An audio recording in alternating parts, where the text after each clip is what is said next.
this for me and Wilkes, man, these past 2 weeks have been crazy They've at been the job, insane, man. so we Been know. Yeah, wilded out. feeling We like ain't talking about what's like going on. ready to run out of there. Like not even saying Flip bye. the Just ready building to on get its head. out of there. Yes. You don't get out of my face. What's up, Blue Streak in the building? Thank you for tuning in. All right, so man, we're talking about episode 2 and 3, and 2 kind of starts off. It says 1962, 8 years before the fight, and they kind of do a little bit of a flashback, and they kind of try to bring the story together. But we were mentioning A-Trap right when you came in, just like Kevin Hart playing a role to where he's not being the traditional Kevin Hart that we see in a lot of films. And this is kind of related to like True Story that we reviewed as well. And he's not I mean, he's still funny because he's Kevin Hart, but it's not like I'm trying to be the funniest on every single opportunity. I'm not the comedian every time. And he took some step backs too. So give me your thoughts on let's kind of give our thoughts on episode 2 and 3. A-Trap, you go ahead and go first. Episode 2 was pretty good. Well, I think this entire series has been very good. I really don't even pay attention to Kevin Hart because I'm really not a Kevin Hart fan, so he's just there. And it's a perfectly laid out story. They gave you backstory. That's what I really appreciate when you watch a movie and you get the background, you get the story within the story. What led us here, give us a background and texture to the character, and it gave us background on who Kevin Hart is, who Don Cheadle is, and how we ended up here potentially. So it really laid it out. I really appreciated the laying out of the stories. That way, you're not guessing, you're not assuming, you're just moving forward with the story and put yourself in a position to be able to follow why things are happening. I really appreciated that. Yeah, and it gave you some suspense because in episode 2, Kevin Hart's character, Chicken Man, and Frank Moten are like getting in the car, and he's like, "Yeah, I mean, take me somewhere. It's your city." So we know, okay, when he gets to the house, it's just being robbed. But so that gives you some suspense there. You don't know the full story because one of what Kevin Hart's friends was like, one of the guy's friends in the military was like, "Yeah, you're not really telling. What are you not telling me about this robbery? Right. Something is off." He repeated it twice. Right. And then the other guy came up and it kind of interrupted what he was trying to say. But so give me your thoughts, Wilkes, episode 2 and 3, and then also part 2, question number 2. Well, how do you feel about the Muhammad Ali, another Muhammad Ali character? So give me your thoughts on those 2 things. Well, Muhammad Ali character just kind of annoyed my ass a little bit because I'm like, you do know he can speak normal with all the rhyming and trying to force the Muhammad Ali-esque, but I digress. I do like that aspect because Muhammad Ali is here, and honestly, it kind of reminds me of the one we reviewed, the One Night in Miami kind of thing. It's almost kind of a feeling of that. And I think episode 2 is, episode 2 is packed with a lot of information. I mean, even some memories of, a lot of people were throwing more house parties at that time. That was the thing, dressing up, going out, looking great, and just trying to be in the scene. But I really enjoyed, I'm enjoying this. I enjoyed it because, my mom, being that she's 60 and growing up around in a family that, I've heard stories about things like this, oh, we would go over to what's her name's house and, she'd have a fight or we'd have a party and, we'd be playing bridge or we'd be playing, whatever, the dozen. And, we just kind of BS. I was born in 81, but to hear these stories, and of course, when I watch this, I think about A-Trap, I think about Doc because, even though they were probably on that tail end of the 70s, but still, they got to absorb that and it was just kind of like, even though you look back and you're like, man, I remember my grandfather like looking at photos in a photo album, seeing my grandfather, seeing my people in the 70s, seeing my seeing my peoples back in the 50s. I mean, we got pictures that went back to the 20s. But seeing just this, like how things were, and then watching this, and then even the intro kind of caught me because when I watched the intro, I'm wondering what's going through Samuel Jackson's mind, what's going through the actresses and actors' minds, because you grew up watching exploitations, you grew up watching Uptown Saturday Night, Sidney Poitier, Bill Cosby, Coffee, and watching Pam Grier, and of course we know Bill Withers. We don't want to talk about Bill Withers right here, but but it was just one of those things. Marvin Gaye albums coming out. I mean, you got Hitsville. I mean, that era, that moment of just history and nostalgia. I mean, it had to like teleport them, I would think. It's kind of like, man, because to them, like I told you in the back, I felt like the 70s was a superhero era for Black people. Yeah, it was like black greatness. Yeah, it was Isaac Hayes was all over this. Oh, Isaac was, oh gosh. Man. Like this, if he was here today, he would probably be proud of this. Oh, I'm sure the music was put together and everything. I mean, I just love the fact that we haven't, to me, and I mentioned it last week, to me, this is a new Harlem Nights for me. It's a new school Harlem Nights just because of how many people, the accolades, and the people that are in here. I mean, honestly, I'm probably the biggest Terrence Howard fan in this show, just to see him acting and doing what he does, because I feel like this is his spirit animal, with the hair. I mean, he even wore the wig to the premiere. I mean, so it's just one of those things where it's just like, man, I love seeing this. I love seeing it. Yeah, what's up, CJ? Yeah, man, this we're seeing a resurgence of Terrence Howard. I mean, he was in Best Man. Yeah, he's in this. He was in something else recently. But I'm loving seeing him come back into being kind of more in front roles. But hey, when I seen that picture of him with that Jane Fonda wig on, I was like, this is gonna be classic. Hey, is he? He's probably sleeping in that damn wig. Who knows? He probably wearing a bonnet when you go to bed, man. It's right. Got that bonnet tied up like he David Ruffin. Yeah.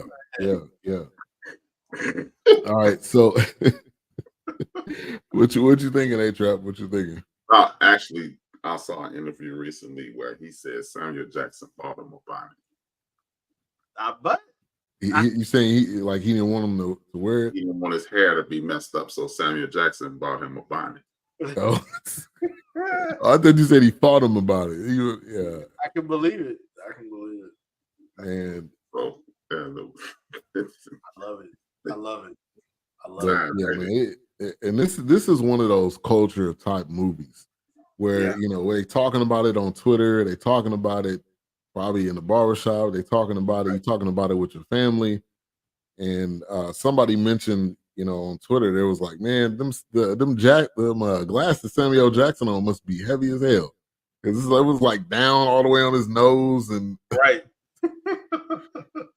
But man, a lot of high profile actors like we've been talking about. But so episode 2, which is called Round 2 Fight Night, talks about the fight party, getting everything set up. You got the guys who are gonna rob the place, casing the joint, acting like they painters. And so I think Chicken Man was just so excited. He didn't factor in that this could possibly happen. He was trying to get his moment with Frank. What those guys that's robbing the place, you know who they remind me of? They remind me of the cats that were in oh gosh. No, it was what's the movie? We reviewed it. I can't think of it now. Cooley High. You remember those? They remind me of that bunch of characters, but just Stone and Robin. What's that? Stone and Robin. Yeah, they kind of just were like it's like that's the version of them in this movie. It's like even though they don't go to they skip in school, they doing whatever the hell they want to do, but it's like I feel like this is the version of them. Like I feel like those movies are pulling from each other. Like I feel like there's some kind of influences that are there. This made me think of Dead Presidents, because obviously, Right. you got And the Dead light skin, Presidents, you got the yeah, light skin guy who's like off the handle. So this right, would have been yeah, what Chris Tucker's right. character, It right? definitely. I Because didn't he think shoot the guy on the curb? Was that Chris Tucker? I So think so. Oh, the guy. Yeah, I think so. I think it was. Police officer. yeah, Yeah, yeah, but the movie. I think the movie is pulling from so many different directions. It's just so many influences there. yeah. And I So think the yeah, cool thing they did is, yes, this was like 70s, but they yeah, still use the same lingo from today. So it wasn't like yeah. It wasn't they wasn't complete saying like, 70s. yeah, it Yeah, wasn't like yeah, Jack and all. It wasn't like the terms jive, and it wasn't using all these type of yeah. Not terms. a lot of them. I mean, But yeah, but they you were you saying could the you could you terms. could definitely relate to it. Yeah. So 2 weeks before the fight, like I said, the robbers casing out the joint. Guy chose Mac, but he didn't tell him the whole story. So Guy was basically the one that came to Mac, who's a former military. I Mhm. wish Doc was here, get his thoughts on that. But that's a whole nother thing. Yeah, When you go to Dead Presidents, the former military guy who would have been yeah, Lorenz Tate, it's kind of a similar thing. Like he needed some money, he needed an opportunity. The right. guy was trying to take care of his daughter, which is another kind of parallel to Dead Presidents. So the guy come to him, and at first he was like, "Nah, I'm good," but he was basically staying in a kind of like a roach motel. I mean, he Yeah. didn't really have interaction with his daughter or his The way he approached me, he acted like he was also like maybe possibly like a leader of a platoon or something. The way they the were way he kind was of interacting. Yeah, yeah, yeah, the way they were interacting, yeah. which reminded me of we didn't watch it, we didn't review it, but it's that Spike Lee joint that was on Netflix. It's Oh kind of yeah, the Five Bloods. That would have been good to do it's kind too. of like that. Like it's Yeah. like, hey, we need to go back and get this money because and I get it. What's up, Keisha? What's going on, Keisha?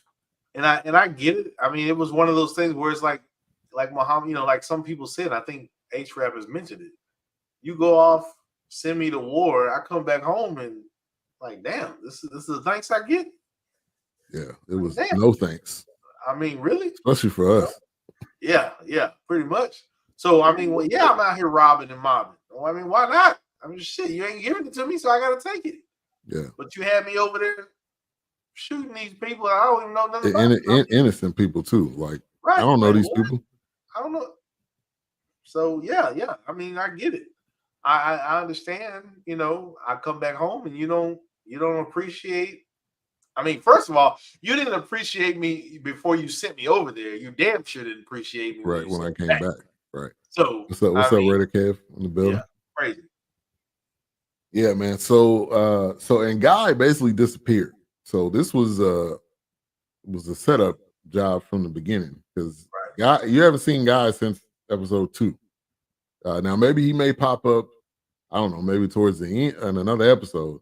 I know you I watching gotta keep ahead. watching. I hadn't watched. I gotta watch ahead. I hadn't watched ahead, but Yeah, yeah. What's up, Mike D in the building? Said like the Tuskegee Airmen, the airlines wouldn't hire him. Yeah, yeah, true, right. Exactly. true, Like what? true. Like what Yeah, are you so saying? right, right. Crazy. So yeah, Mac really wasn't on board, and then he basically convinced him. I mean, it didn't take long either. Well, I mean, they was drinking, and it was basically chilling and kind of catching up. And then he was like, "Yeah, man, all right, you want to do this job?" He said, "Nah, I'm good." And then he ended up coming out on the balcony. He's like, "All right, how much is it?" And he said, "20K." Now, my question to y'all: how did he know like an exact amount? He didn't even say like around Right. 20K. He just said 20K, which is an exact number. Which it Right. wasn't like he was robbing a bank. He did. Yeah. Exactly. Yeah. So get A-Trap. I know you. What episode are you on, by the way? I'm done. Yeah, because there's only 6 episodes so far. So yeah. So give me your thoughts and give us a little sneak peek. I ain't give you no sneak peek, but what I will do is this: I'll give you some context in regards to what's going on. You like you guys mentioned, we talking about the 70s. Right. 70s was a tumultuous time. You know, you're talking about the very, mid 70s is the Vietnam War ending. As you guys stated previously, you're looking at a situation to whereas these men and women have been disrespected. We coming back into look, this is time immemorial. WW1, WW2, the Korean War, now the Vietnam conflict. Yeah. They don't even call it a war. And this is a situation to whereas the United States of America, in my personal opinion, the federal government is trying to regain control of the country. You had the tumultuous end of the 50s and the tumultuous 60s where people from working class and lower working class took over the country. They were starting to take over the country. The natives, they got restless and they forced things to happen. They forced the ability for women. Like, think about this. 1972 is when women had the right to open a bank account. That's the first year as a woman, you can open a bank account without your father, without your husband. You're looking at situations to whereas Richard Nixon is choking. He's putting a firm grip around the community. You have one of Richard Nixon's top aides publicly stating, well, we could make being black illegal. So what we did was put marijuana and arrest all the hippies, and we put heroin in the black neighborhoods. This is what we're dealing with. You got gas crises and things of that nature. You got the country, a lot of people in powerful positions angry at these people coming back from a war that nobody really understood at that point why it was being fought, even to this present day. So this is what's going. That's the background. So, and of course, when you are putting, the reason he could say a specific number is because he was really lowballing him. Because think about this: you have the fictitious Nicky Barnes, the Chicago basically you got the black mafia that's going to converge on one party, and then you're going to have, as you guys stated, that the house party thing didn't stop to the 90s. We were doing house parties when I was 20. So we talking about 20 years later, we were still doing house parties. So when you had a house party with players, we talking about street hustlers and players and people who want to be in the know, you're going to have a bunch of bread because people showing up with that cake, trying to make it seem like I got more cake than I have. Think about it, man. When you harken back to what's the name of that movie? Original Gangsters, American Gangster. Denzel Washington. I can't think of the name of it. American Gangster. Yeah, American Gangster. You had Nicky Barnes, who I believe Samuel Jackson's character is somewhat shaped around. You got Nicky Barnes, and you got these other hustlers, the Detroit hustlers, Cleveland hustlers, Chicago hustlers, KC hustlers. This is what these were the hitters were. So they're converging on one party. Think about it, man. You got Samuel Jackson, who is the absolute man nationwide. He's showing up with about 4K in his pocket. So of course, hey man, this is gonna be a lick. And you set this up, and hey man, this is gonna be the ultimate sting. And as he stated at the phone, this dude, he an instant patsy, because when this thing goes, when we put these pistols on these people, they look at Kevin Hart. They're not gonna be looking at us because he set it up. And that's really the backdrop. If you think about it, when we did Uptown Saturday Night, you had Bill and Sidney came in to Madame Zenobia's. That's what they was pretty much robbing Madame Zenobia's, a floating Madame Zenobia's. And those things, those kind of parties, believe it or not, still happening to this day. So that's why it's a lick at one of these parties, because I've been at parties like that, and I've known them to get robbed, and people lost a whole lot of money. Absolutely. Hey, you remember the episode of Martin when they was at the when it was at Jerome's Jerome's casino? Yeah, everybody stripped. Yeah. My cousin Terry, who's down there with y'all, he used to fly up here to go to that ball. as recently as like 03. Yeah. Yeah. So this is it's not still a going on. fictitious situation, man. These things are happening regularly. Those hole in the wall joints are still going on. You just have to be in the know and be able to connect, and you'll be there. They're down there with you. They still going. I'm quite sure you heard about parties at the A that you had to know somebody to get in. Right. Oh, Right. absolutely, 100. Yeah. Shit, we still had them right here. That's what I'm saying. You go up. One of the homies got murdered. The first thing they're gonna ask you, who your people? Who you with? Right. Exactly. Thank you. Hey, CJ, you're right. Yeah, 20K. Right. During that time, is 162,000. It's worth that much now. Oh, I know it was. That was definitely a lot of money during that time, number back then. Especially for Mac. Trying to get his life straightened out. Right. He needed that type of money. And then, of course, you knew they were going to throw in the "I got a kid, she won't let me see him," and you knew that was coming. Why not? But what I did what I appreciated was his daughter's mother. She had a little angst towards him because the situation had dissolved. Oh, right. She just wanted him to get back on his feet. Yeah, but unlike most situations like that, she said, "You know what? Let me check myself." I appreciate the fact they didn't just make it the angry Black woman who was money grubbing and money hungry. Right. She was willing to make things work. But I've moved on, so I shouldn't be angry. She shouldn't be angry in the first place, man. No, man. I mean, it's no, that's all I got to say. That is me, man. She seen his effort. She was like, "All right, I'm gonna meet you halfway."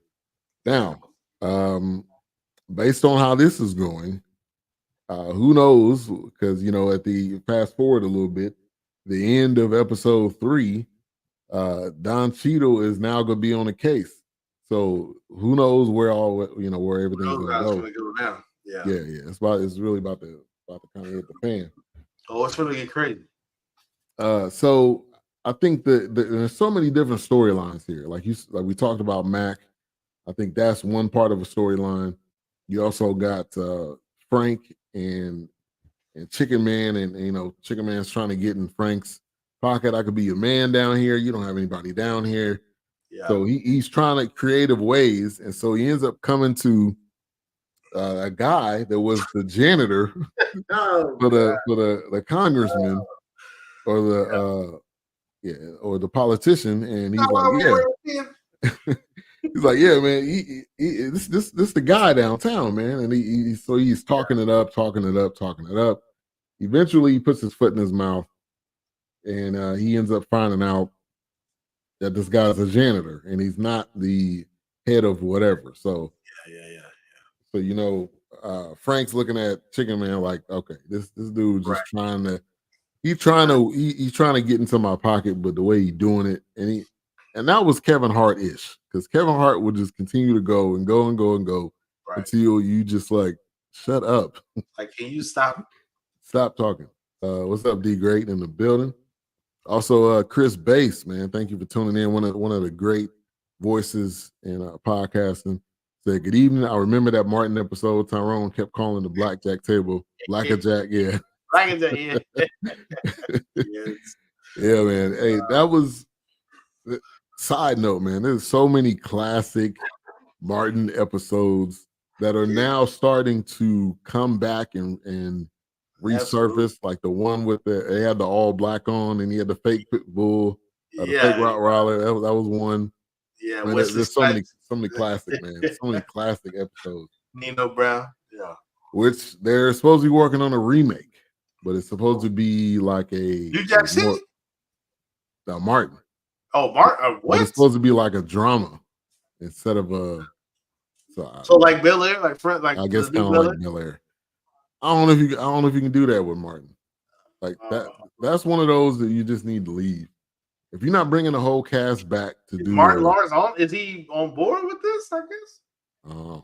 I seen the trailer. It is more like a Bel Air. What you were saying, Wills. It's a drama versus a comedy. Then they gonna have Family Matters as a drama. Like, oh god. Stop. No, it looked interesting. I'll have to check out the trailer. I didn't hear about it. This is the first time hearing about it. I saw it about a year ago.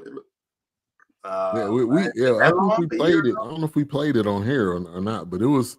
Now I don't know if that was just somebody kind of making a pilot, or if that was a real thing or not. But it was like Cole. If that's the same one, Cole was kind of like Cole was kind of like the main character. Or something yeah. Cole was like, man, y'all always making fun of me, and then he kind of went like. I remember that one. I remember that. I don't know if that's the one.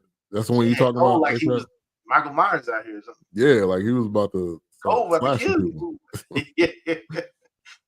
See this? I'm so tired of these remakes, but I'm not gonna lie, Fresh Prince is actually pretty good. I still haven't watched Fresh Prince. I haven't watched it. I still have not watched Bel Air. But I've heard good things about it. I've heard good things. Yeah, I still have not watched Bel Air. And they had Jeffrey. I think Jeffrey was on the episode. Yeah, recently. Well, so far, I haven't watched this season yet, but so far they've had all the characters. A lot of the characters. They had Tatiana Ali on there. They've had a lot of the people from the original as just. Oh, but they've incorporated some cameos. Yeah, other people have been cameos. I mean, but this is not the Fresh Prince that you are thinking of. Oh, if you get a chance to watch Bel Air, you'll probably never watch the Fresh Prince of Bel Air ever again. This Fresh Prince is like Dallas or 90210. No, this is like The Wire. It's odd. Yeah. It's dope though. I mean, I would recommend it. I would recommend it.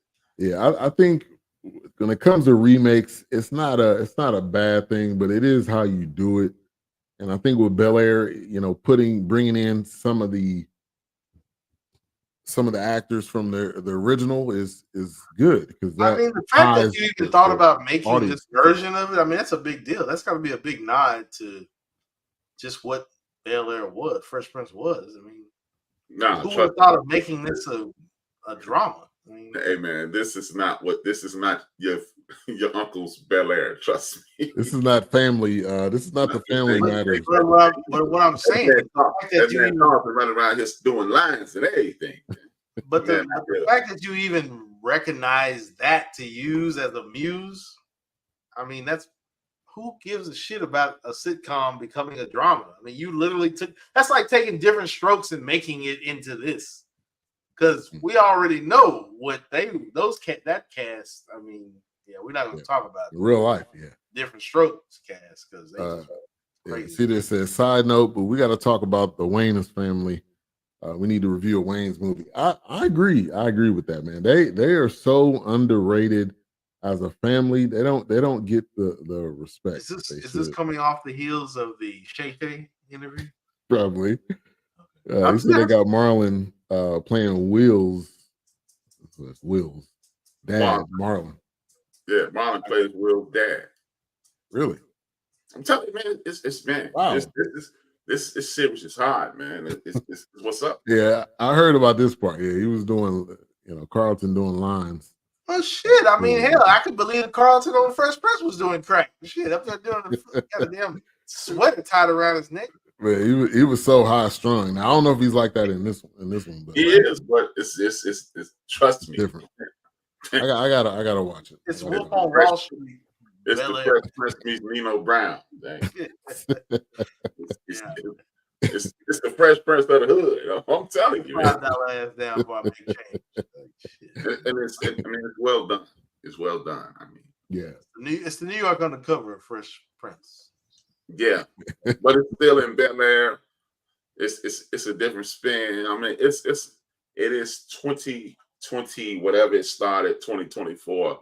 Yeah, Fresh Prince. I mean, yeah, it's. I've been putting it off. I might eventually watch it. I've been putting it off.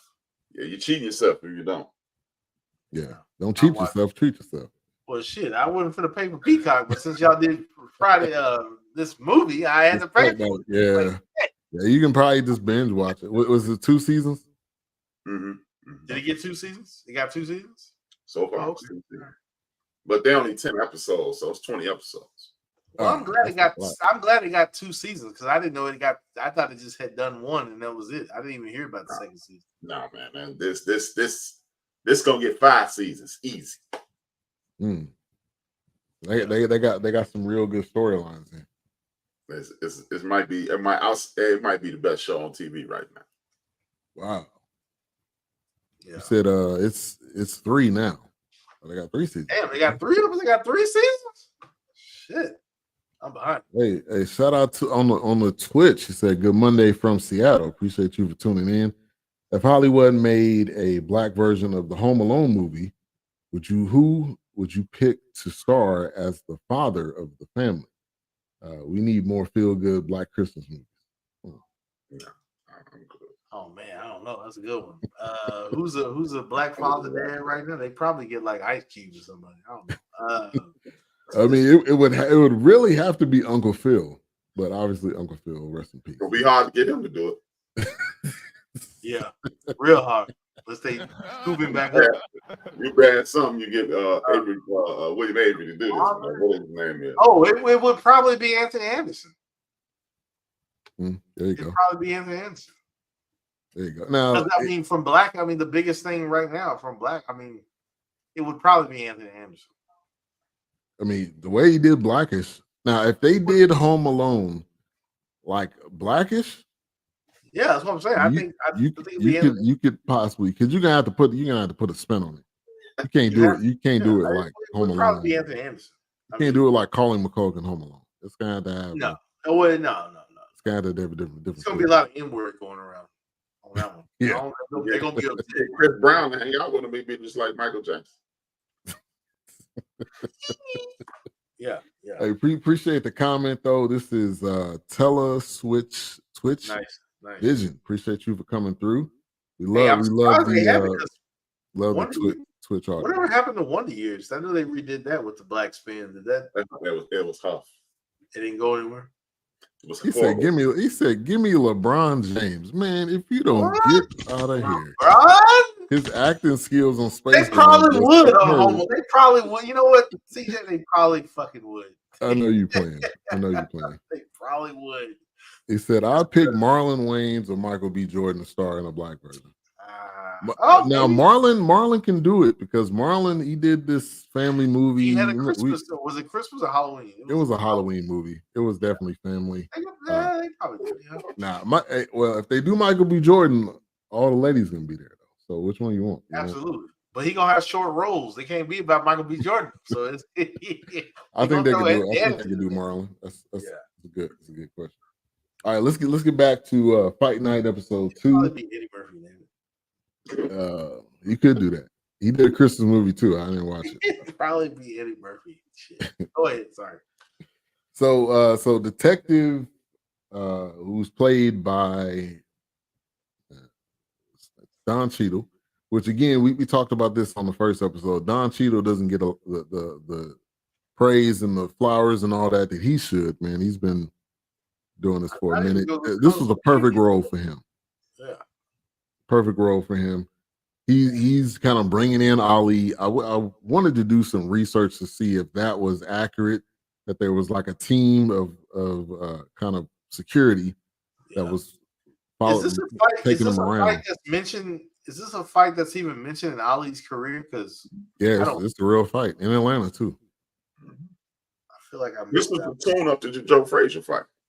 This is the fight you take to just make sure you get the ring rust off and put a little change in his pocket and make sure people still, basically the money people made sure people still interested in this dude. But yeah, I feel like I missed information on this one. This was like that Peter O'Malley fight that Mike Tyson had when he got out. Yeah. This dude didn't have a chance. But Don Cheadle doing a hell of a job, showing his range again that he has. Ali ends up winning. Frank, one of Frank's guys, I guess, was Javi.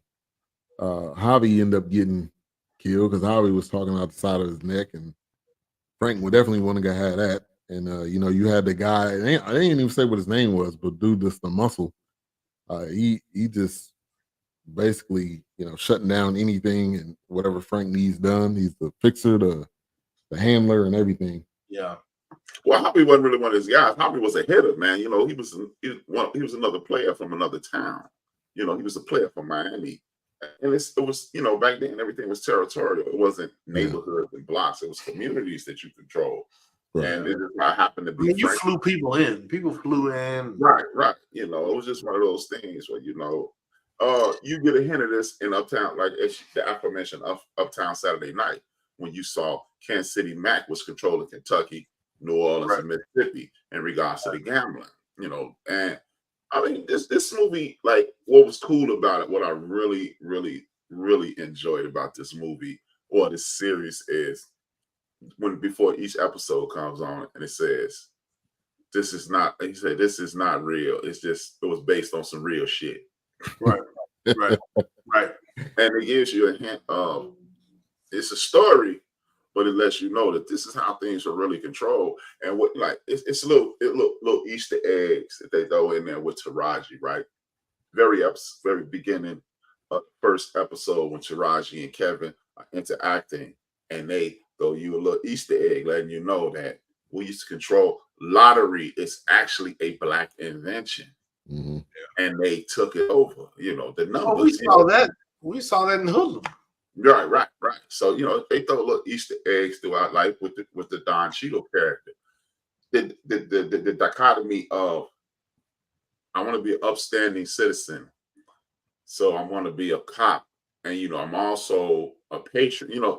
It shows you the psyche of Black America. Yeah. You got half of us going, the man is out to get me, and the other half of us is saying, hey man, I'm gonna pledge allegiance to the man because the man it's the way for me out of poverty. It's not that I don't roll with my brothers and sisters, but this is just, as we used to say back in the day, a good government job.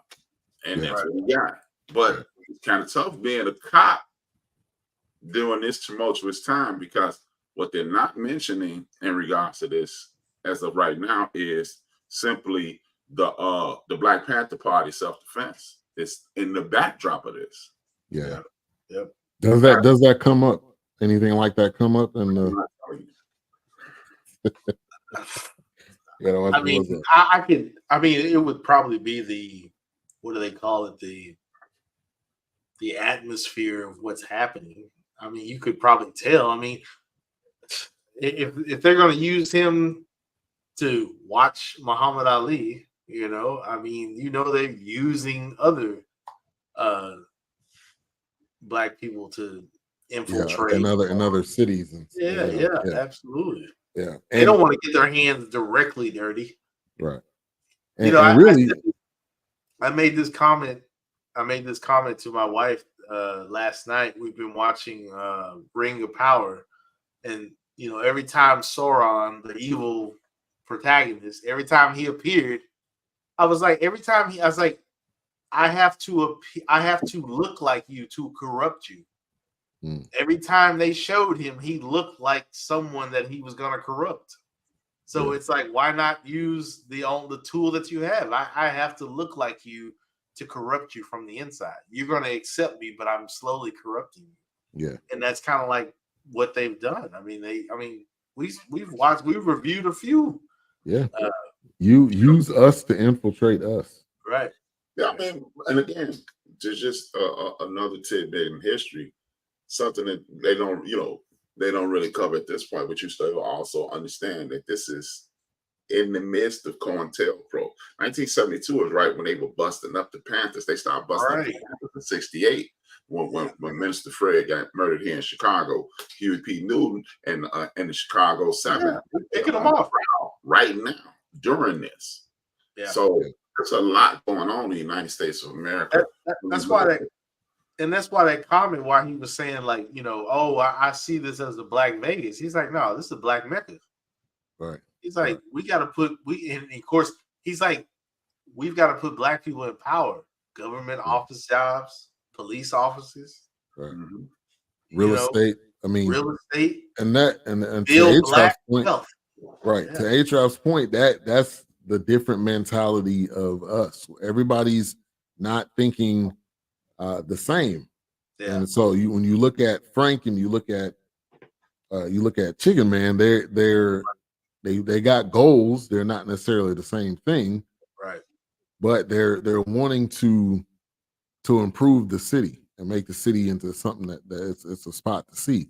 Now, fast forward, 20 years, 25 years, and you got the Olympics in Atlanta, which, you thinking back during that time, to Frank's point, that brought a ton of people in the city. That gave the city more credibility. That gave the city more of an audience that they maybe wouldn't have had. So, Right. Kind of went full circle. Absolutely. But I think one of the best parts of this entire series is the dialogue, or at least up to this point, up to episode 3, is the dialogue with Don Cheadle, the detective, and Muhammad Ali, because they're they see themselves on separate ends. And then when they were driving around and he went to his house, he got some wings. They're like, okay, we're more similar than what we think. And I that was like, okay, he did one hell of a job with that, Muhammad Ali, the actor portraying him, because that was, you felt like that actually happened. So I definitely want to. I'm sure. Yeah, I can believe that was something that went on. I think it's one of those things where, you know me as the fighter, but do you know me as the person? That's I'm an athlete and I defend this, but at the end of the day, hey, I want to experience things and learn things and know things and harness those things. I think that's another way you carry that with your talent, with your skill. It's like, I think about the people I'm representing. I think about the people that love me. I think about when I'm out there fighting in the ring. I mean, I think about, man, I'd like to get back to that. Once I'm done with this fight, I want to get back to enjoying that life. I want to get back to enjoying the people that, hey, at the end of the day, I'm going to be Muhammad Ali. And I think that's kind of what he was doing. Like he said, I want to see the city. And I think he takes that stuff. And I think a person like that will take that with them as the fight is dragging on. So let me find something that will, a moment in memory or history that I cling to. Like, man, I remember going to this spot in time or this spot in the city. This is going to get me through the match, because honestly, you're just another opponent to me. Like, I'm thinking about the after this fight. I feel like that's the thing that happens. I think that's the thing that's real. Yeah, Muhammad Ali just wanted to live his life. Yeah, I got to fight. Yeah, I got to defend. They didn't like that I didn't go to war for them, but you didn't appreciate me. But I think those small things kind of weave their way in. Yeah. Becomes a driving force, I guess. Yeah. And the different scenes when they first meet and he calls him Cassius Clay and he's like, that's not me. Yeah. And that was, then that was how some people felt. Some people, even when in our culture, some people felt like maybe he should have fought, or maybe some people felt like the opposite side. So that dialogue, give me your thoughts on that, A-Trap, that dialogue between Don Cheadle and Muhammad Ali. I mean, it was like I was saying earlier, it is the perfect example of being black in America. Do I hold true to my country, or do I hold true to my community? And I believe that's one of the major impasses. That's an inflection point in our community. I really believe the fact that we having that conversation is one of the major reasons our community is so divided, period. Because you have a section of our community that wants to hold true to the ideals of the United States of America, truth, justice, and America way, the pursuit of happiness and all that. And other people who feel as if the American dream is not attainable. So when you take sides in regards to the actual government, you are anti-us. And even to this day, that is a prevailing thought, that how could you be black and be a cop? How could you be black and go into the military? So never taken into consideration that the way you can be black and go into the military is to use those resources and dot dot dot. Right. Oh, I'm gonna be a cop, and then I can put, clean it in from the inside out. But again, this goes right back into this is the very year that COINTELPRO was unearthed. Yeah. So now people understand that J. Edgar Hoover and his wicked ways, he literally had a program to divide and conquer the black community, because he was thick enough to put it in writing. He was brazen enough to let the world put it in writing in official government documentation, which a lot of that stuff hasn't come to fruition even to this day, 52 years later. So it's a tough time to be black in America. It's a tough time to be black in America 365 days a year since 1492. But it's an extremely confusing and difficult time to be in America, because let's just look at it. Don Cheadle got out of the, let's not forget, in this series, Don Cheadle was in the Korean War. And once he left the Korean War, he was looking for, he was homeboy who did the robbery. And he was like, either do I go to turn to crime and discrimination, or do I be one of the first people to be a cop and I can get in and fight crime against my people, this crime that's hurting my people? So it's just it's a hell of a situation.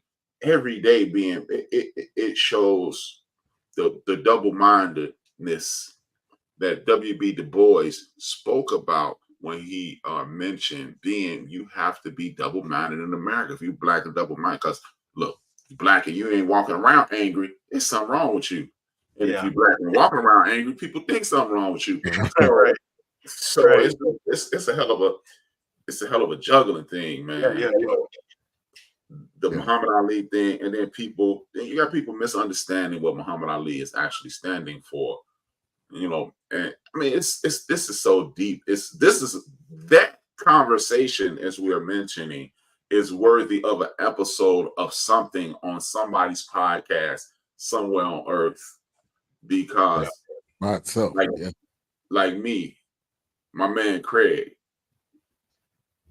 and maybe I shouldn't say his name, but I got a friend who is a federal agent,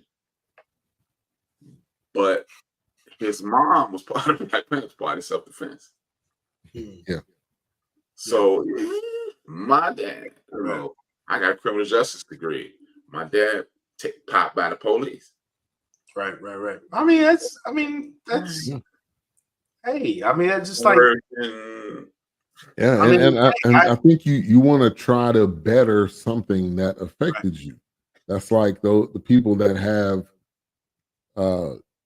absentee fathers. When they become a dad, they're like, I'm not going to be that way. That's kind of a similar thing. Yeah. So it's kind of like with CPS. I beat your ass, but then somebody becomes a CPS agent.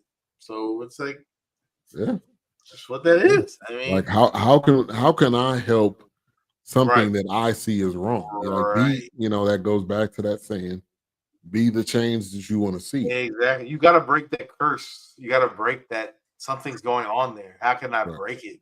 How can I tap into it to understand where the disconnect is? Yeah, no, I totally get that. I understand what he's trying to. Well, even what you're saying, well, how about this? CPS breaks up your home and then you go work for them. Yeah. Right. Exactly. Yep. So now you're breaking up black homes. Right. But yet I'm working for the same agency. System. Ruin my home.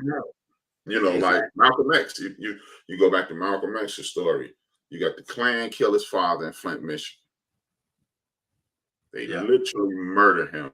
Right. The insurance company turns their back on him. CPS steps in, sends Philbert, Reginald, and his sisters in all different directions.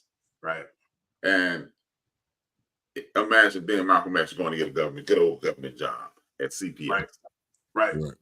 That's what I'm saying. I mean, trying to do the right thing, but you already know this is a corrupt situation. So it's I think you can only go so far. Yeah, I think it's corrupt. I think you're just learning I think you're gaining knowledge from the system that corrupted you. So then it's like then now you turn it into a tool to kind of turn it against them, if you will, if that makes sense. You know what? That's probably your plan, but it's not. Yeah. It may not come to fruition. You're really just trying to feed yourself. Right. And Don Cheadle is a prime example. So episode 2 or 1, they're like, yeah, we need you to go follow around Ali. He didn't really want to do it. He felt like it was a babysitting job.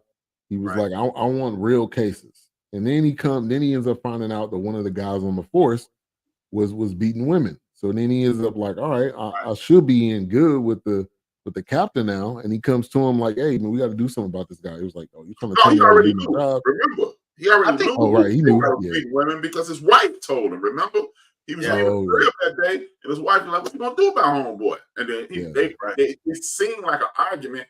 That, again, it consistently shows you the tumultuous relationship in Black America. Mm-hmm. We can be diametrically opposed to things, but when the rubber meets the road, we back on the same thing. You know what? You need to do something about these crooked cops. Baby, I'm trying to do my job, blah, blah, blah, blah, blah. But what we gonna eat for dinner? Right. You know, baby mama drama, blah, blah, blah, blah, blah. You need to take care of your child. I'm trying to do my best. You know I'm messed up. And then she go, you know what? Yeah, sister do hold you back. Right. So that's something that I took away from this, saying we as a community, if we stop talking past each other, we can actually talk to each other. Because and we'll realize that we're on more of a common ground than we realize. And I like to H-Rap's. Oh, go ahead. Sorry. No, go ahead. No, I was gonna say to like H-Rap's point, that Muhammad Ali moment in that conversation, it's like, well, I was thinking this about you, but man, once we actually kind of just level out the playing field and bring it down, so it's like, man, we really they even laughed. I mean, they laughed. And they was like, man, because I like you. I was already uptight about it, but you know what? I don't need to be uptight because we have so much stuff in common that I thought were opposite, but it works. And I think so too, showing the dynamic of relationships, like, and you know, you may not be married, and maybe your girlfriend, and maybe your wife or whatever, but the Don Cheadle relationship with his wife, the relationship with Mac and his baby's mom, and then when you go to Kevin Hart in a relationship with Taraji, and like how they, and you know, we get to episode 3 and how he was like, man, you don't have to do this. He ended up getting embarrassed and them having to dance in front of, you know, all the people. Like you really get to see the dynamics of relationships in the Black community too. Right.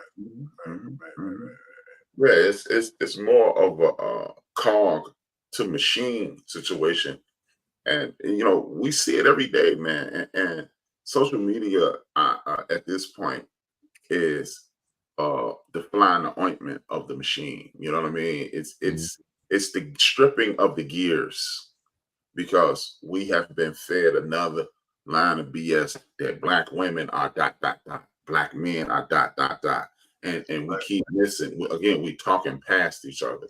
The actual goal is to, hey, hear me out, and then we come together. But we don't even realize, we don't even hear that. You know, that's why, you know, you just have to, you know, like soapbox time. What we need to realize is this. This is my true and honest opinion about relations in the Black community. We've been fed this pile of BS that the man is controlling the house. There's never in the greatest situation, whereas the man is making all, you know, we're talking about the 70s. So let's just say the man is making $35,000, $40,000 a year, which was a ton of money at that point. Right. We got the housewife. The woman is actually running the house. No matter what you want to say, oh, my grandfather ran. No, your grandfather did not run the house. Women have been running the household in our community for time immemorial. Women are designed to run the household. But we've bought into this fictitious situation. Well, I'm the man, I'm masculine. No, because look, this is what we're here to do. Women teach your children. Women rear the children. Women take care of the home. Whether they gonna clean, they gonna feed, they gonna nurture you. And what you do is you come in as the man and enforce your wife's laws. That's what our jobs is. That's how you run the house. What you say, baby? Okay, sit your that's how it is. And she tell you to sit your mother. Okay, and then you bring her comfort like that. The metaphor I always use when I'm talking to me and some of my homies get together. Women absorb our BS, the world's BS, their children's BS, their siblings' BS, potentially their parents' BS. And then we come in and grab that woman and wring her out.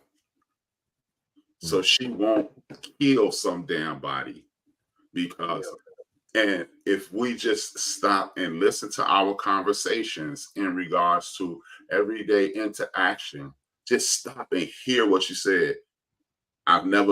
We all met 5-6 years ago. Yeah. Right? Okay. Check this out. We have similar backgrounds, but they're somewhat different. But how many of us listening in the chat room or even on this panel right here, how many of you have gone to your grandfather's house? Oh, yeah. Nobody's ever gone to their grandfather's house. You went to your grandmother's house. You go to Nobody's ever gone to their grandfather's house. You go to your mom's house. Never had a job. A lot of them never had a job, but you went to your grandfather's house. I mean, you went to your grandmother's house. What your grandfather never did a whole lot of talking. Your grandmother said she made sure you, your friends, your mama, your dad, she made sure everybody was straight. She gathered everybody at Thanksgiving. To H-Rap's point, I mean, we've seen movies like that where now you heard what your mama said. You heard what your mama said.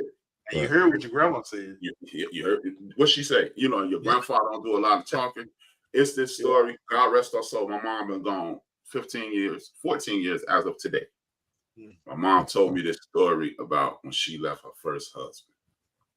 And she said she went home. She said she was doing the laundry at my grandparents' house. She's like, Dad, I'm staying. And she was like, and he asked her, are you staying? Are you angry or are you staying? And he said, I'm staying. So he said, okay, back to your room. And she got my sisters. I wasn't even on the scene yet. She got my sisters. And her husband comes in. My grandmother don't even get involved because he probably better off with my grandmother not getting involved, knowing who my grandmother was. And she said, homeboy walked in and said, okay, Annette, let's go. She's like, I'm at home. And my grandfather just stood up and said, nigga. That's all he said. And then left. That's all he said was nigga. Right. That's what I'm saying, but see, we got this, we're on this power trip. I'll make the money, I'll run the house. No man has ever run the house. Men enforce the laws that their significant other laid out. It's this, like, I like TikTok. I'll be on TikTok a lot. And it's this little running joke on TikTok where they're telling these children are telling their mother to shut up. And this one dude just dropped what he was doing. He was finna put the paws on the dude. He was like, the mom is in on the joke. Yeah. We ain't doing a lot of time. She run this. Yeah. I protect this. Yeah, and I think the man is the leader and the wife is the manager. She's managing because we work. I mean, you go to the Bible. If you don't work, you don't eat. And the men were working. The women were preparing, and so when the men came back, they had food, they had clothing. It's real. That's what I really appreciated about this. You saw that working. Yeah, we're gonna have disagreements. We're gonna have ups and downs. We're gonna have some difficult times. But it's DJ and Premier. That's the formula. Guru and Premier. That's it. That's the formula. The Guru and Premier. I'm gonna protect this. I'm gonna make sure you're safe. I'm gonna make sure you whatever you need, I got you. Yeah. But Hey man, think about it, man. In all the years, my grandparents been gone as 20, 32 years was my last grandmother passed, my dear. But I have never heard anybody raise their voice at a grand anything because they understood you're not gonna deal with her if you raise your voice. Yeah. You're gonna deal with me. Right. Like it's this Rodney Dangerfield joke from this movie. And he was like, what you gonna get mad and get physical? He said, I don't get mad. He said, I get mad, but he gets physical, talking about his bodyguard. He said, when I get mad, he gets physical. And that's really your grandmother. Right. If it pisses me off, I know what's, like it's this thing, like in Chicago, it's a lot of slang. We use a lot of slang. And go and get your gun, we call it, my goddamn it. Yeah. My husband is my goddamn. Right. Go get my goddamn. And then you think about it, you ever seen somebody's grandmother angry? She didn't yell at you like my grandmother. George. Whoa. Yeah. At that point, you straightened up. Once you say George, once you say Richard, the room got quiet. It's over. Right. It's over. Yeah. It's a wrap. Yeah. Go get the muscle. Right. Go get them old grandpa hands, man. The things. Yeah, man. Go get the muscle. Put them hands on you, man. You laying on here. They definitely didn't care. Yeah, they definitely didn't care. Yeah, man. So it's just that's what I really this just shows. So shout out to Lee Daniels. Remember we talked about Lee Daniels a couple weeks ago when we did the first episode. That's what I truly like about this in regards to Lee Daniels. He put together this story. I mean, he didn't write it, but it's a Lee Daniels production. You understand it's going to be a quality production. Yeah, Will Packer is the producer. Yeah. Will Packer. That's what I meant to say. I think Lee Daniels is part of this as well. Will Packer, Lee Daniels. They put together perfect examples of Black America. And if you are watching and you are listening, you will see a piece of your past be presented. Your family. Your family is there. And it's a Black experience, which I truly enjoy. And this is what we need, showing if there's something you watch and you can see your uncle, you can see your parent, you can see somebody in it, that their goal is accomplished. Mission accomplished. That's mission accomplished. Exactly. I mean, even looking at there was a moment in the second episode, just looking how the houses were laid out, and I saw like a little hill. You know how many times we rolled down the hill between our neighbors' houses because the one house was up on the hill, the other house was down on a slope. When I saw stuff like that, that's the thing that caught my attention because it's just those little nuances like that. It's like, man, I remember, it's fall, it's winter or whatever, and we rolling down the hill in between the houses.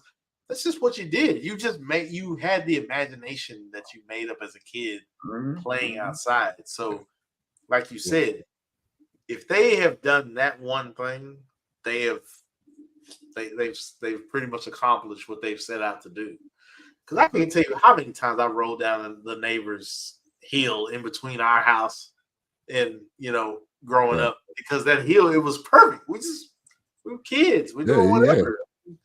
Yeah, you basically your phone and your PS5 was you being outside. No, that was imagination, making stuff up, man. Right, freeze tag, all that kind of stuff. What? Oh. But now, with you saying that, it kind of makes me think. I went to North Carolina recently. My grandparents were honored.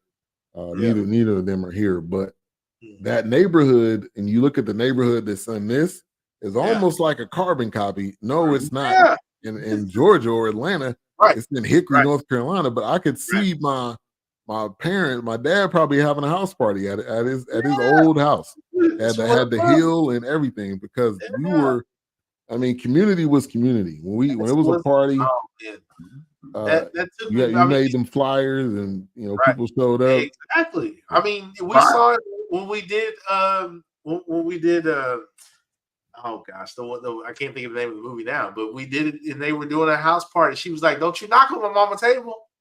But you already know. But you throwing No, that was Coolie High. that's cool. A 50 cents party. Great fun.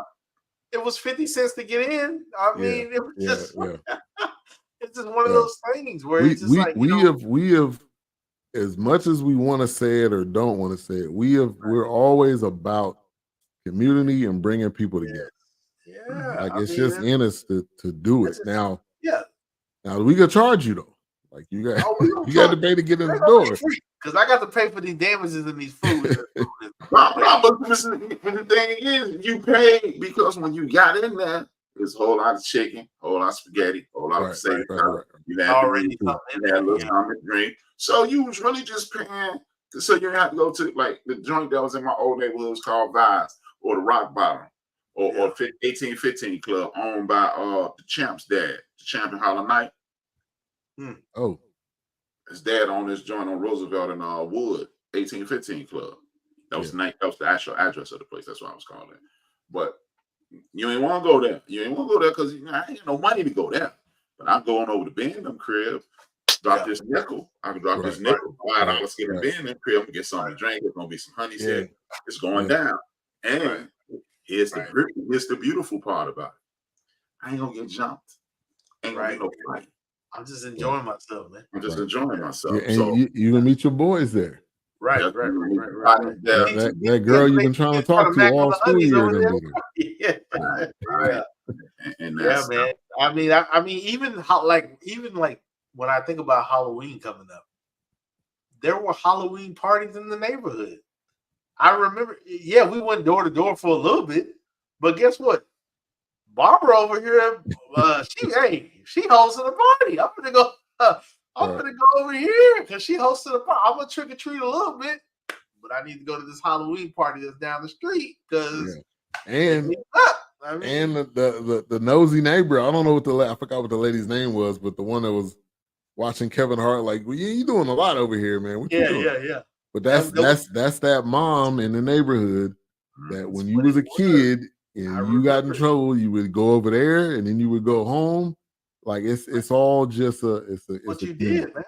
And when you got back to school the next day, or you got to work the next, whatever your boys or whatever you're doing, you talk that stuff added to those things. That's why I said like when I watch the intro to this, I'm wondering what's going through the actress and actress's minds because man, I'm seeing Charlie's Angels, I'm seeing Coffee. I'm seeing Jackie Brown, Uptown Saturday Night.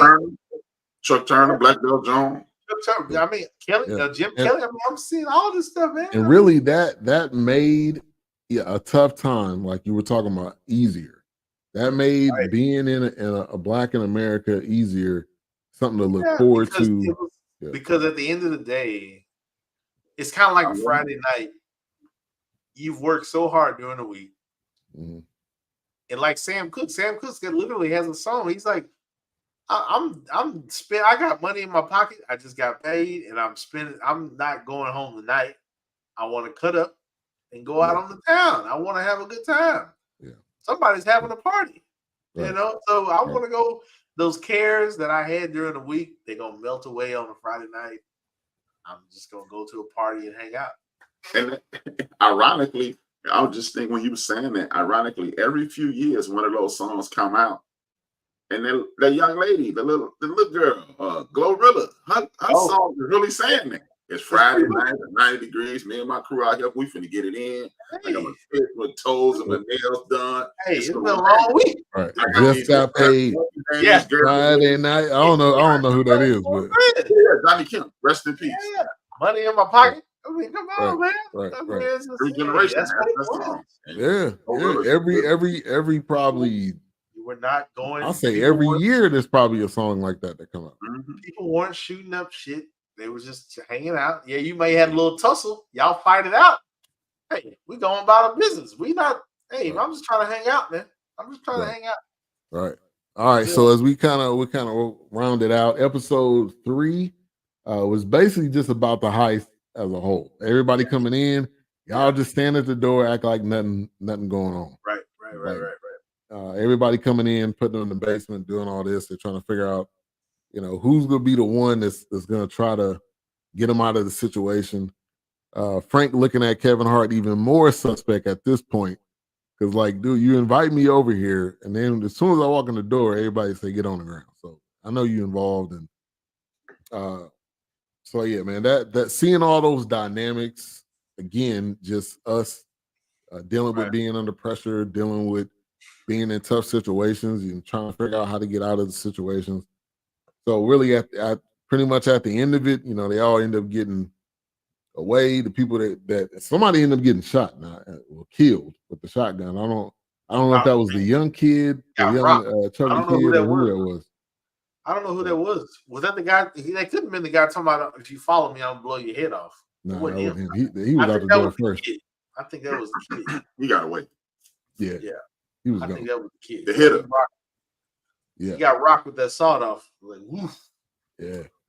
But again, that's what would and during those periods. I mean, it also brings about the nature of the community because you had the Frank Lucases, you had the Supreme Team, you had in my city, you had this dude allegedly Larry Hoover and allegedly Jeff Ford because they still trying to get out of jail. So allegedly, but these street organizations, whether it be individual street organization or organized black organized criminals, they policed the neighborhood themselves.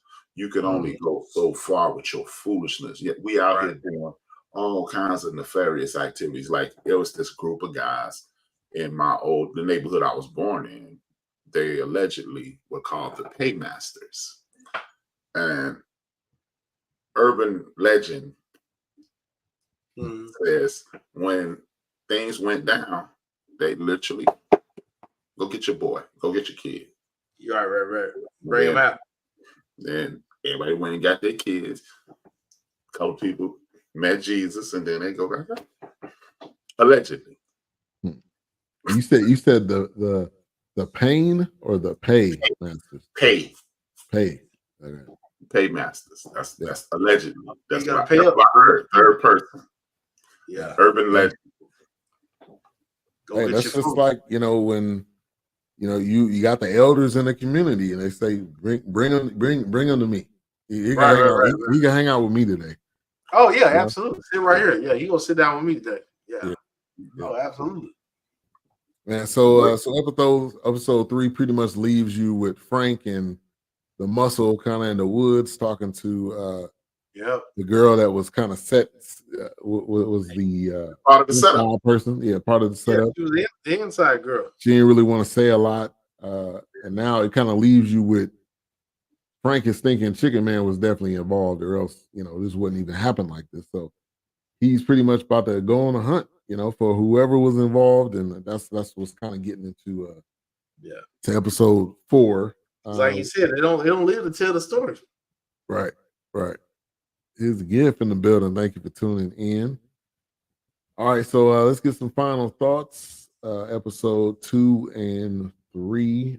We're gonna go to Wilkes first.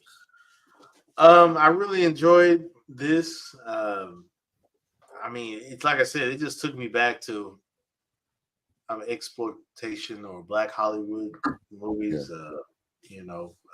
Love to see it. Just the parties and the clothes and the just the way things were set up. I enjoyed it. I'm looking forward. I may go ahead and just watch the rest of it. I said I was. I was just thinking we might as well just do. I think I'm just gonna go right through and watch the rest because it's 6 episodes out right now. I don't know how many episodes they're gonna have total, but I enjoyed it. 1 and 2. I love the fact. I love the ending of 3 because it kind of leaves you to like, oh gosh, like now you're on a manhunt.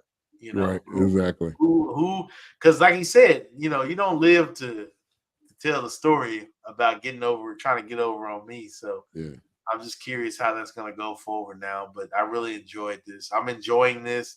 It's giving me. I know I keep saying it, but it's giving me Harlem Nights vibes. It's giving me those like just that. Like you've got so many people in this movie, and I love to see that. Yeah, Samuel Jackson is the alpha male or cream of the crop, But I also feel like these actors that are in here that maybe I don't know most of them that are not well known. I mean, I feel like he's taking a back seat and they're kind of taking off with it. You know, it's like they're doing their thing, and Yeah. I'm sure they've been in other stuff, but it's just good to see It's, this. I love it's quite a few young actors, like the two young cats that were involved in the heist. I mean, they're pretty right. young. And to see Haley, this, the right, artist, Haley, I think her name is Haley. She was the one that was in the woods that when they were yeah, questioning her. So she's right, in it. exactly. And so to So see yeah, this, I mean, it's just like, man, I haven't seen anything like this in a while. It's great to see it. I love all the well known actors. It's like, man, we've done our thing. We're big. We've had crazy roles, but let's gather around this thing and kind of push it forward and catapult yeah, it. So I enjoyed it. I love it. yeah. 1 and 2. I mean 2 and 3. I may actually watch 4 tonight. I like yeah, we'll go again. So Yeah, yeah, yeah. yeah. All right, A-Trap. Final thoughts was another excellent episode. It's excellently set up, wonderfully acted. Yeah. I really dig it. Even though I'm like this has to be an impressive series because I really don't. I'm not a gigantic fan of Kevin. So the fact that I can get this far through and still enjoy it, all right. Right. He And honestly, I feel didn't like Kevin Kevin Hart Hart, it. That was and honestly, I feel like Kevin Hart isn't even driving this. I think it's the nostalgia of just how this is set. right. It's bigger That's than exactly what I was him. gonna say. Yeah, So yeah. the nostalgia of it is driving it for me. Like it's just It's everybody's acting in that era, yeah. and it's really not a me in it at all. You don't see, and I think that goes to it too. I mean, the actors that you have, none of them are trying to. When I get in my scene, I'm basically trying to take it over and stand out. And they're Right. just doing, Yeah. they're really doing their jobs in an excellent way, excellent manner. So yeah, I love this. Even when I first seen the preview, I was like, yeah, this is gonna be great. There's no other, there's no option. Like it's not gonna be bad because you have this high quality of actors in it. And yeah, so I'm looking forward to the remainder of it. I think seeing Don Cheadle's, and I was going to mention he went from basically being Muhammad Ali's bodyguard to now he's about to get probably the biggest case in the city.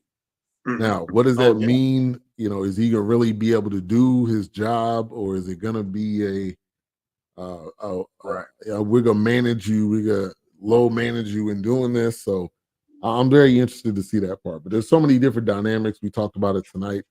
So yeah, definitely looking forward to it. We could go ahead and watch the rest of it. I think it's 8 episodes total.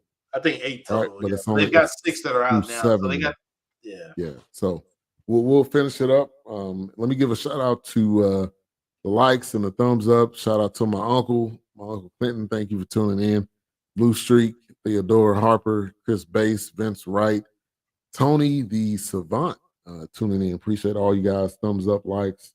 The Twitch audience, thank you guys tonight for tuning in as well. A big shout out to Tella Twitch Vision. So yeah, definitely appreciate you guys. All right, so next week, we'll just continue what we're doing. What's coming up on the end of the bench tomorrow? And the bench is called "Get to the Bag." And I'm not gonna give you a lot of details, but I think if you know me, you should watch the show. I think it's gonna be it's information that I think is needed. I don't want to give a lot of details. I believe a little lure of hocus pocus there, but this fictitious bag that everybody's talking about, we definitely leave a lot of money and opportunities on the table as the Black community. So I want us to tune in tomorrow so you can see why I'm saying that. Shout out to the people who have been supporting me. It was an alarming amount of people in the month of September so far, and so far I'm doing pretty good again. This Good to hear. In the last week, it's been pretty good. So salute to those people. Salute to the people for whatever reason salute to the people who be tapping in South Africa. 2.5% of my audience is from South Africa. Hey, that's what's up. Nice. They've been consistent all month. Yeah, and you've been doing some morning shows too. Yeah, Wow. yeah. Yeah, I've been like, I'll be at work and we be popping up. I'm like, is this a pre-recorded? But I'm like, nah, A-Trap live. So let give us an update on the end of the bench media. I work at night now. I'm on my way now. I signed up for overtime. I'm tired as I get out. But I do a lot of writing. So man, it's so once you get off in the morning, I'm literally functioning off like 45 minutes of sleep. Wow. I appreciate you for coming on, man. You could have I'm good. Question: did you watch LCC? No, I still have not. No. That's my assignment for this week. Because I remember I'm probably I'm gonna type in the chat room what me and Big Illinois will call you. I can't say it out loud. Let me see. Let's say.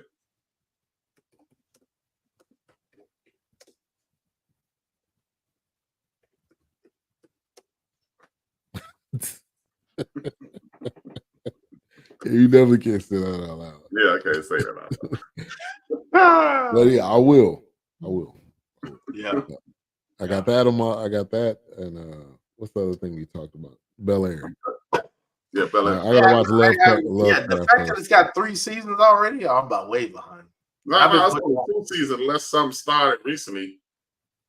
A few weeks ago. I've been putting it off, man. I don't know, man. I've been putting it off. You're cheating yourself. You are cheating yourself. I'm like, Bel Air. Yeah, so shout out to Doc. I don't think there's a Queen 3 and King tomorrow. We'll probably have a replay on so you can check that out. But yeah, we'll be back next week.